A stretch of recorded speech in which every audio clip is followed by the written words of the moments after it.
Hello friends, welcome all of you on my YouTube channel here Anand's Nursing File. Today in this video we are going to learn about nursing care plan, that is ineffective airway clearance related to purulent nasal secretion or nasal obstruction, and through this video you learn this care plan very easily. And this video helps you to write the nursing care plan in examination work purpose or for the assignment work purpose. तो friends आप video की सहायता से आसानी से इस nursing care plan को learn कर सकते हो. This is important nursing care plan. तो ये देखते हैं यहाँ पर nursing care plan on ineffective airway clearance.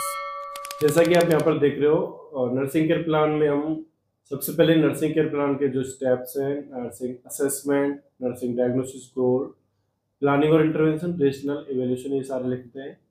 Nursing assessment में हम लिखते हैं सब्जेक्टिव एंड ऑब्जेक्टिव डाटा. यहाँ पर सब्जेक्टिव एंड ऑब्जेक्टिव डाटा लिखते हैं.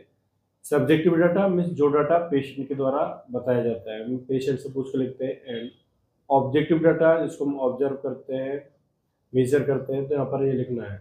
तो सब्जेक्टिव डाटा में लिखना है हमको patient verbalise about difficult in breathing, जिसको डिस्निया कहते हैं, मीन्स पेशेंट ने बताया कि उसको सांस लेने में कठिनाई है. इस तरह से हमको सब्जेक्टिव डाटा में लिखना है. एंड ऑब्जेक्टिव डाटा देखते हैं. ऑब्जेक्टिव डाटा में लिखना है adventitious breath sound, abnormal respiratory rate, rhythm and depth, decline, oxygen saturation. तो हमने यहाँ पर ऑब्जर्व किया है, मेजर किया है कि जो पेशेंट का ब्रेथ साउंड है वो एडवेंटियस है, और रेस्पिरेटरी रेट और रिदम, ये डेप्थ, ये सारा एबनॉर्मल है, और पेशेंट का ऑक्सीजन सैचुरेशन ये भी कम हो रहा है. तो ये सारा हमको लिखना है. तो नेक्स्ट देखते हैं नर्सिंग डायग्नोसिस.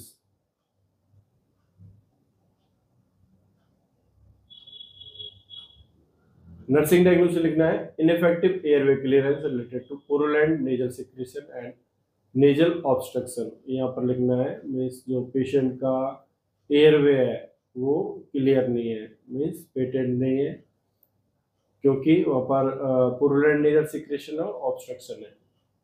इस कारण पेशेंट को सांस लेने में कठिनाई आ रही है. तो इस तरह से लिखना है ineffective airway clearance related to purulent nasal secretion and nasal obstruction.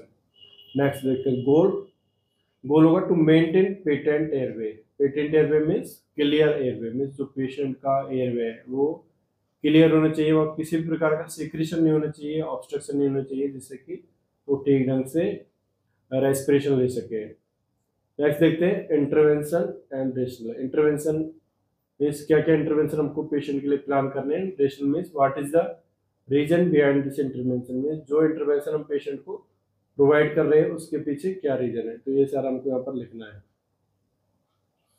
तो फर्स्ट इंटरवेंशन देखते हैं असेस एयरवे पेटेंसी. रेशनल होगा helps in early intervention process. Means हमको देखना है कि जो पेशेंट है उसको कितना डिफिकल्ट हो रहा है सांस लेने में, उसका एयरवे कितना ऑब्स्ट्रक्ट है, कितना सिक्रेशन है, तो ये सारा पेटेंसी को हमको बताएगा. सेकंड देखते हैं assess the patient respiratory rate and rhythm, auscultation of lungs for adventitious breath sound. Rational होगा पर helps in early intervention process. Number third, place the patient in semi to high Fowler's position. Rational होगा to facilitate easy breathing. And number four, administration of the appropriate medications, that is antibiotic, nasal corticosteroid, anti-allergic, nasal spray, decongestant, etc. as per doctor's order. Rationale होगा to clear nasal secretions and reduce inflammation. Next देखते हैं stimulation and nasal normal saline spray are advise. Rationale होगा to moisture the nasal secretions. Number 6, patient is instructed to take adequate amount of fluid.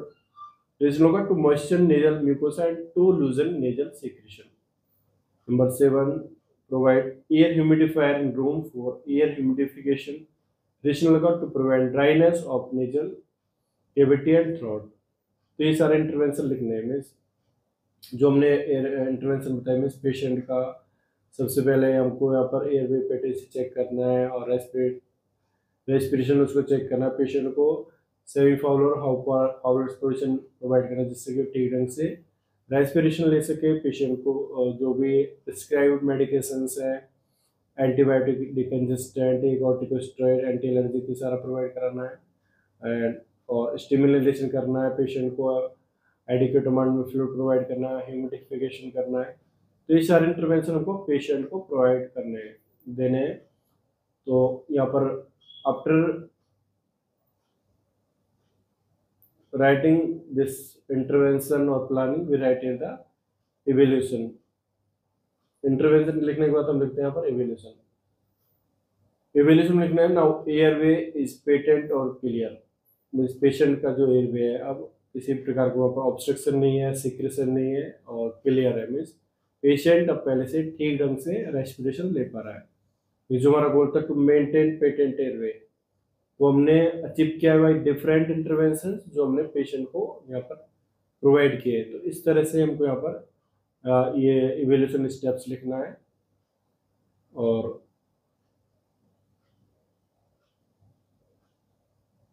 ये था हमारा nursing care plan, जहाँ पर आपने ineffective airway clearance का नर्सिंग केयर प्लान देखा कि किस तरह से हमको यहाँ पर डिफरेंट इसके स्टेप्स लिखने हैं, इंटरवेंशन लिखना है, रेशनल लिखना है एंड इवेल्यूशन लिखना है।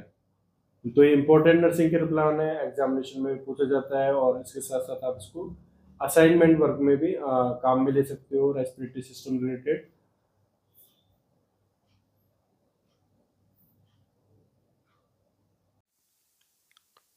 तो फ्रेंड्स ये था आज का हमारा वीडियो। आई होप कि आपको वीडियो अच्छा लगा होगा। तो फ्रेंड्स वीडियो को लाइक कीजिएगा, कमेंट कीजिएगा and share this video with your friends and subscribe my YouTube channel Anand nursing file preparation for the nursing competition examination. जिन्होंने अभी तक सब्सक्राइब नहीं किया है मेरा यूट्यूब चैनल तो प्लीज़ चैनल को सब्सक्राइब कीजिएगा और बेल आइकन को ज़रूर प्रेस कीजिएगा। Thank you.